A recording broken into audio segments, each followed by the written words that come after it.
Hello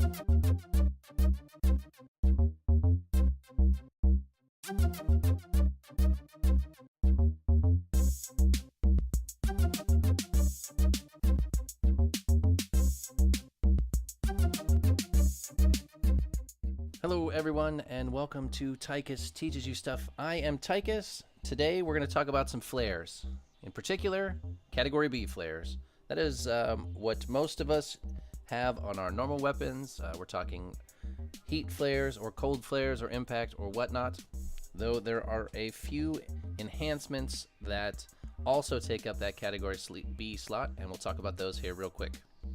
We are talking offensive, defensive, and TD bonuses. Offensive bonuses are the bonuses that go in your armor that add directly to your AS.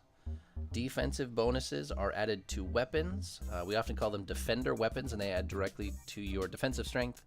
TD bonuses go on your armor, and they add directly to your targeted defense. Also in this category slot are Bless and Permabless. If you wish the item to remain blessed or to ever have the hope of being permablessed, it cannot take these Category B flares that we're going to talk about. Also, Paladin Sanctification flares from Paladin weapon bonding through 1625 will also hinder these flares. Mana and Acuity flares both take this Category B slot, though you're going to only find those on rune staffs, and we don't normally put these types of flares on rune staffs because they only work when the weapon is swung or used in a seaman, and nobody uses a rune staff like a modified quarterstaff, even though you can swing it. Next is Minor Elemental Edge and E-Blade. They also will interfere with the ability to take a Category B flare, though if you've got a flare already, you probably wouldn't use E-Blade or 902 anyways. And lastly, there are a few scripts out there that will take both the script slot and the flare slot. Two that I'm certain about are the snake flares, when they add a snake to your weapon, and it can have some sort of a poison flare, I believe, and Shadow Death weapons, which have a whole variety of abilities. So these Category B enhancements will keep you from adding these next flares that we're going to talk about to a weapon, or if you have a flaring weapon with a Category B flares, you will not be able to add these particular enhancements at a later time without forfeiting the initial flare. Usages. You will get, or I should say, you should have the chance for your weapon to flare anytime you use it in an offensive manner, whether you're swinging at an opponent or if you're using one of the applicable seamans. If the flare is placed on a shield, it is only going to have the opportunity to flare when you are using it offensively, such as in a shield bash or a shield charge. And armor flares are reactive, which means they will have the chance to flare when you are attacked. Varieties. All right, we're going to get into the actual flares here. There's a few different varieties of flares, and I am going to try and keep the category names to what staff actually calls them. Firstly, we have common flares. These are your heat, cold, impact, and electric. These flares are sometimes offered by GM merchants, and they're really frequently found in the treasure system. Next are uncommon flares. These are often added at events like Dusk Ruin or Ebongate, and the flares that fall into this category are Acid, Disintegrate, Disruption, Plasma, Steam, and Vacuum. Vacuum is often called Void flares. Then we have rare flares. These were added at Dusk Ruin as well, and they were a bit more expensive than the uncommon flares were, and they are available in Slash, Crush, Puncture, Grapple, and Unbalance. And I am almost, though not 100% certain, that rare flares will keep you from being able to enchant the weapon at a later time. Also available at Dusk Ruin were Dispel Flares. These are sort of like Crotterine, except they do not act in the reactive manner, only in the offensive manner. So if you were to swing a weapon with Dispel Flares at an opponent, it has the chance to remove his spells from him. They do not absorb magic like Crotterine does. And lastly, there is a specialty flare, which is a real water flare. I was told that even though I was given the opportunity to test this flare, it is not a flare that you can actually ask for. The only known place that I was able to find was through a harpoon that was auctioned off in 2016 at the Grand Auction. All right, I did a lot of research to get some good numbers on these flares, and this is how I tracked them. I took 3,000 hits with each weapon, and it was a hit, not a swing, and I chose targets which I could not miss, but I could not kill in a single swing, because I found that if you are able to one-shot a creature through the general, just the base damage of your swing, it won't flare, but it seems to waste that chance to flare. So I chose targets that I could hit without missing, but I could not kill in one swing. And these are the items that I tracked. I tracked the number of times that each weapon flared, the total damage of all of the flares together. I tracked the highest flare, the lowest flare, and the number of times that the flare caused a knockdown. And then I generated a scoring system that is completely my own. If you come up with a better scoring system, please let me know, and I'll go back through and we'll try and find something. But I wanted to build a scoring system so you could compare them across all 17 varieties of flares. Though Dispel flares don't really fall into this because they do no damage. Alright, so this is what I came up with. I took the average flare that I found and divided it by how often the weapon flared, and then I added a small bonus or a weighting for the number of times that the weapon had a chance to knock the creature down, because I really feel that that is an important quality if it's available. So here's just a small example. That is, these numbers do not come from any particular flare, but they're just nice round numbers. You can see how it works.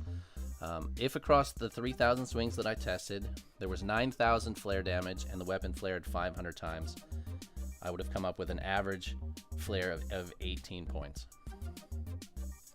To determine the flare rate, I would have taken the 3,000 hits, divided it by the number of times that the weapon flared, in this case 500, and that would have given us a flare rate of 6, which means that 1 out of every 6 swings on average would be a flare.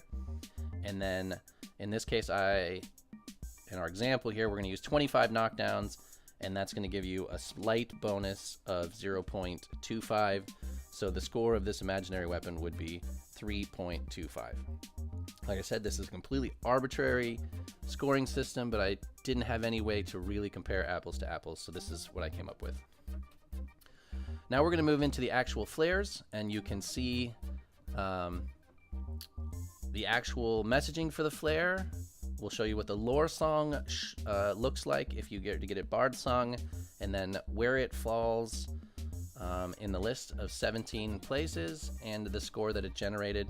At the very end, you will see a chart that kind of lists them all, and then in the description of this video will be a link to a Google Sheet that has all of the nitty-gritty numbers to it, and you can look at those. So first up is common flares, and this is going to be the first, which is heat flares. These flares are found really, really commonly in Drake weapons, as well as the material of Drakkar. And you will see that the weapon flares with a burst of flame. There's the crit messaging, and the way I chose to lay these out was I used the same weapon base across all 17 weapons, and the crit you will see will be a 20-point damage crit. I searched through all the logs to come up with comparable crits. So heat shows up as a burst of flames. The lore song is it's infused with the power of a fire elemental. It came in 8th place with a score of 3.21. All right, next is common flares. Cold. Your short sword glows intensely with a cold blue light. You're going to notice this in weapons of the material Rymar. Very common in the treasure system. The weapon will lore sing as being infused with the power of an ice elemental. I wasn't terribly surprised when this came low at 13th place, and my arbitrary score number is 3.07. It's kind of low. Next is impact flares. You're going to see these in Gornar weapons in the treasure system, and they are going to release a blast of vibrating energy and sing the lore song that has them infused with the power of an earth elemental. Next common flare is electric or lightning. Your short sword emits a searing bolt of lightning. You will see these in Zorchar weapons. You'll also see them in Ferris weapons, though it is not the same thing. Ferris weapons are a treasure system drop that the weapon will flare every swing, and it starts out at a much higher damage rate than normal electric flaring weapons. I believe it goes 70 or 75, and then each swing it will flare and degrade slightly until the weapon actually crumbles on its own and is gone. So even though Ferris weapons do use the electric crit table, they are not the same as common electric flares. The lore song will show that it has been fused with the power of a lightning bolt. This came in 3rd place and is just a general all-around great flare to have.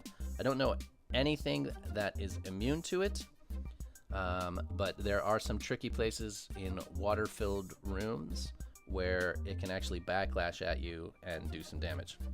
This came up with a score of 3.43 and came in 3rd place. First uncommon flare we've got is acid. Your weapon releases a spray of acid. It will lore sing as being infused with a corrosive substance, and I was actually quite surprised. This came in 14th place with a score of 3.04. I was kind of surprised because of how good acid is as a wizard spell, but apparently in flares it was a bit lacking. Next is disintegration, probably my personal favorite outside of the top ranking one. I've had this on a few weapons, and it is a nice all-around flare. I have not found anything that is immune to it, nor have I found anything that causes it to backlash at me. This will lore sing as being infused with a disintegrating substance, and it will flare as releasing a shimmering beam of disintegration. This comes in 5th place with a score of 3.34. Next uncommon flare is disruption. This is the same flare that is available through the uncommon metal of Black Aura. It does not come with any of the other fun features that Black Aura weapons can have, but it does give the same critical flare of a quivering wave of disruption. You can have disruption flares without the drawback of a Black Aura weapon being cursed. This will lore sing as being infused with a disrupting substance. This came in 6th place, just behind disintegration, and they were very close with a score of 3.27. Next, plasma flares. This is going to pulse with a burst of plasma energy. It will lore sing as being infused with the power of a flaming substance, which is slightly different wording than the heat. This came in 7th place, right in the middle, with a score of 3.23. Next up is steam. Your weapon erupts with a plume of steam. It has been infused with a steaming substance, and this came in 15th place with a score of 3.03. I was not surprised by this at all. I think steam is considered to be one of the least useful crit tables just overall. Next is vacuum, or void flares they're often called. As you hit with the edge of your short sword, seems to fold inward upon itself, drawing everything it touches along with it. This will lore sing as being infused with a dark substance, and this came in 4th place, close behind the electric flares with a score of 3.4. Vacuum flares are becoming more and more common, so this is another great one to have all around. Okay, now we're into rare flares.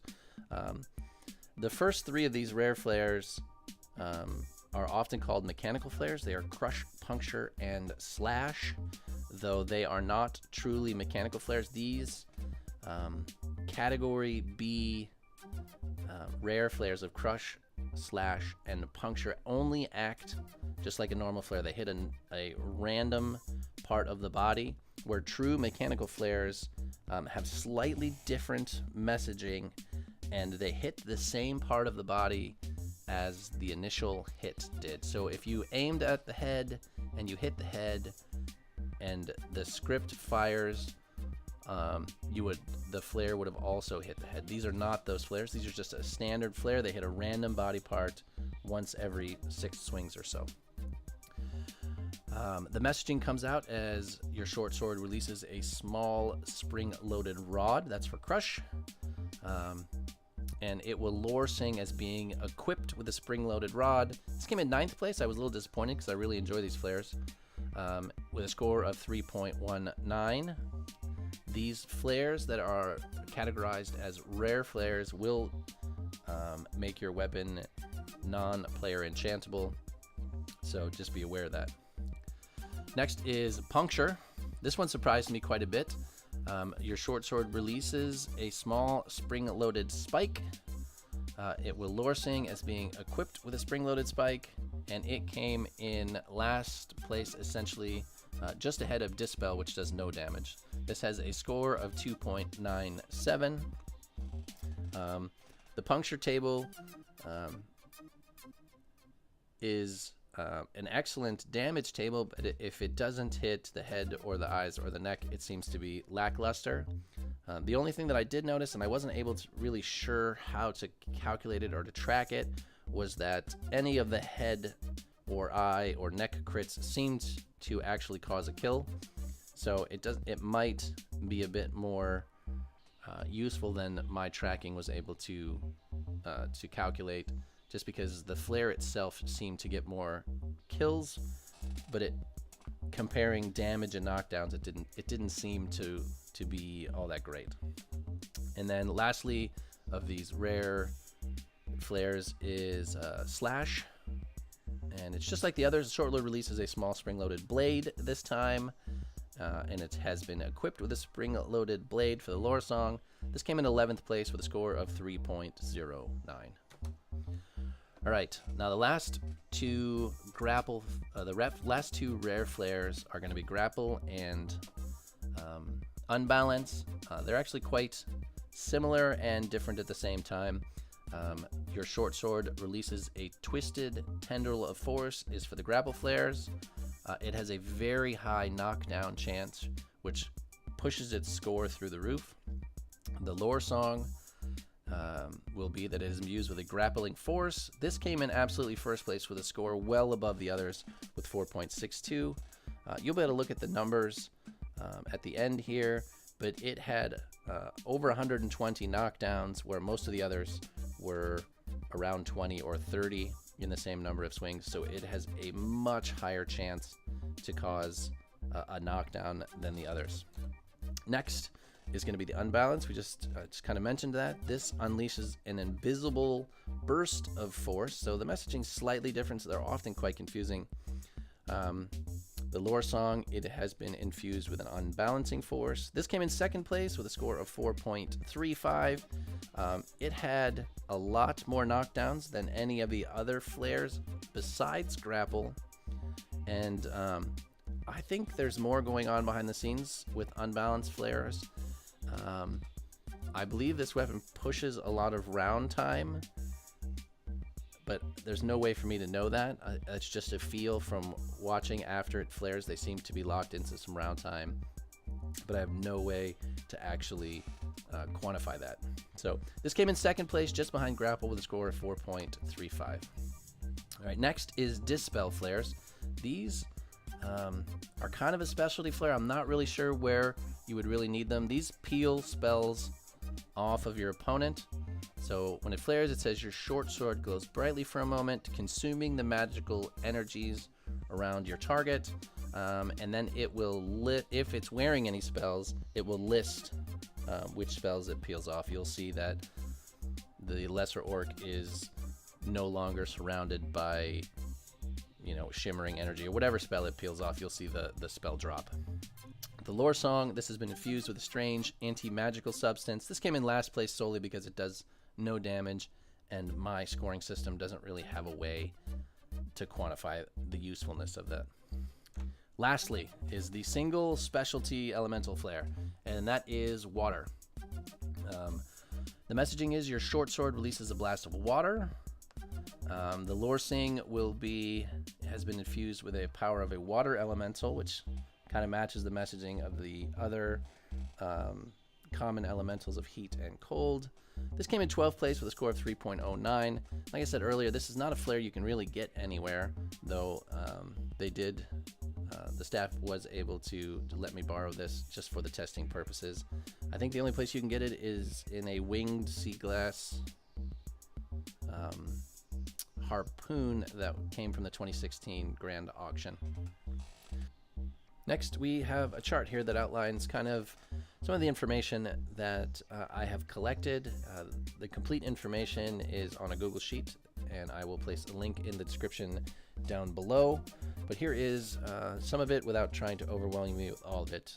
You can see each flare type is listed, as well as the range of flares that I saw in 3,000 swings, and then the calculated average flare and flare ratio. The knockdown columns is the one where I saw the most variation, with Steam doing almost no knockdowns and Grapple doing 153 knockdowns. So there's a wide variety or wide variation there, and I really feel that's quite important strength to have, is to cause knockdowns. The only other odd thing here is the added damage. I didn't mention this anywhere else, but this is a calculation that compares this to damage weighting. So this takes the damage that was done across all 3,000 swings, the flare damage that was done across those 3,000 swings, and divides it among those 3,000 swings in order to give you an equivalent to what damage weighting would be. You can see it's right around 3 points of damage weighting would be the equivalent. And lastly, you can see my arbitrary score there. If you have better suggestions on how to score this more evenly, I would be happy to take those into consideration and discuss how better to do this. I did my absolute best to collect good information and try to be as careful and as thorough as possible.